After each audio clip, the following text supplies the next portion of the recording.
Welcome to the Living on E podcast with Eric Christopher Webb, where you go from living on empty to living on empathy, encouragement, enlightenment, and ultimately empowerment.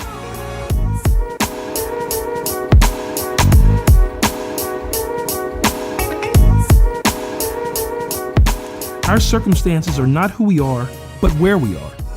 Many argue that our experiences and circumstances define us. They claim that incidents and events intrinsically become a part of who we are and how we live. The real issue is that others project their own perceptions and judgments regarding another's experiences, and either do not know, do not care, or do not understand the circumstances that may have led to them.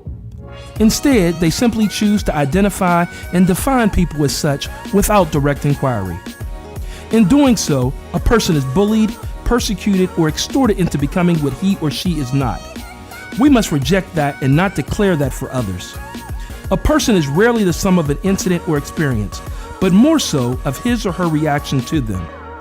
Unfortunately, the public tends to suffer amnesia regarding a person's identity, accomplishment, years of personal history, and personal interaction, which is likely a better characterization of that person rather than a single moment or event in a person's life.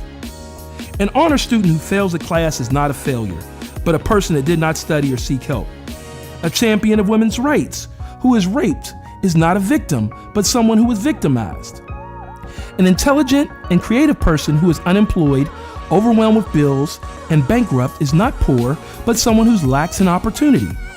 On the other hand, when we, who are being defined by experience, accept that as our truth, we fail to grow or gain the lesson we were meant to learn.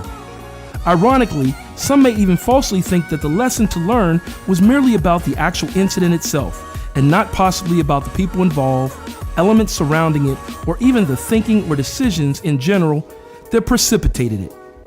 An incident or current circumstance is not a permanent identity caste system. They are, however, unfortunate detours. They place us in undetermined locales.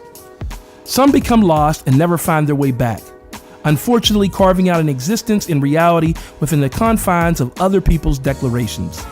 They embody and embrace their mistakes and otherwise take ownership of victimhood.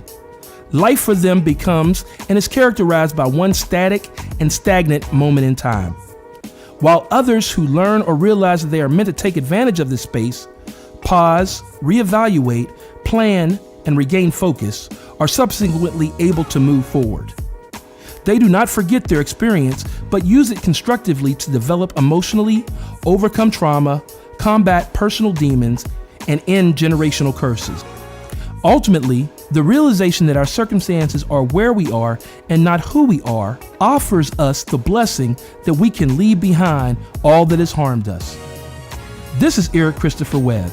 Be empathetic, be encouraged, be enlightened, and be empowered.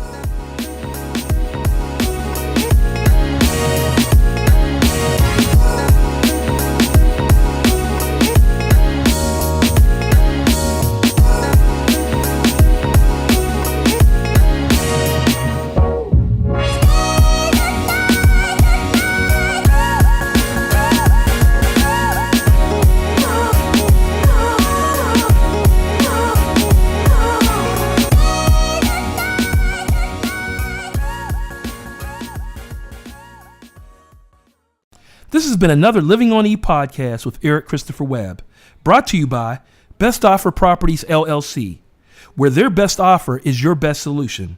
Find out how they can help at bestofferproperties.com.